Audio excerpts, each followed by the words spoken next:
দেখ কি করবি, যখন এরকম থাকবে এই যে প্রথম সংখ্যাটা এরম আগে দুটো দাগ দিয়ে নিবি। হ্যাঁ, ঠিক আছে, দুটো দাগ দিয়ে নিলি, এই প্রথম সংখ্যাটাকে এর ভিতরে ঢোকাবি, আর এই যে পরের সংখ্যাটাকে এখানে লিখবি।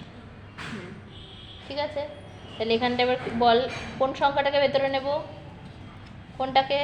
এই দুটোর মধ্যে কোনটাকে ভেতরে নেব? আটটাকে ভেতরে নেব। আর এইটাকে কোথায় লিখবো? এখানটা। এই অঙ্কটায় বল কি করব, কোনটাকে?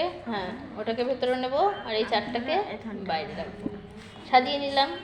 কিভাবে সাজাতে হবে এবার দেখো। দেখো 3-এর ঘরের নামটা পড়ছি, 3-এর ঘরের নামটা পড়ে কোথায় 9 আসবে সেখানে থামবো। তার নামটা পড়ছি 3-একে 3, 3 দুগুণে 4, 3 দুগুণে 6, 3 তিরিককে 9, 3 তিরিককে 9, তাহলে এখানেও লিখবো 3, 3 তিরিককে 9, 9-এর নিচে 9, 9 থেকে 9 গেলে কত হয়? 0। বোঝা গেল? আবার 2-এরটা এটা করছি, দেখো 2-এর ঘরের নামটা পড়ে 8 অবধি আসবো। বলো 2-এর ঘরের নামটা, 2-একে 2, 2 দুগুণে 4,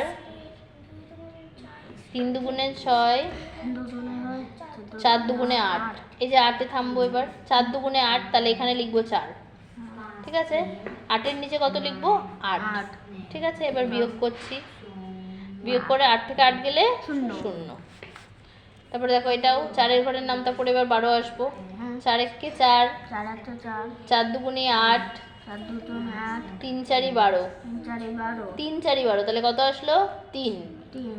লিখবো এখানে 3, 12-র নিচে 12, 4টা তো এখানে রয়েছেই, 4-এর ঘরের নামটা পড়েই তো আসলো। 3 4-ই 12, তাই এখানে 3, 12-র নিচে 12, তো এখানে কত হবে তাহলে? 12 থেকে 12 গেলে 0। কেমন লাগলো রানা?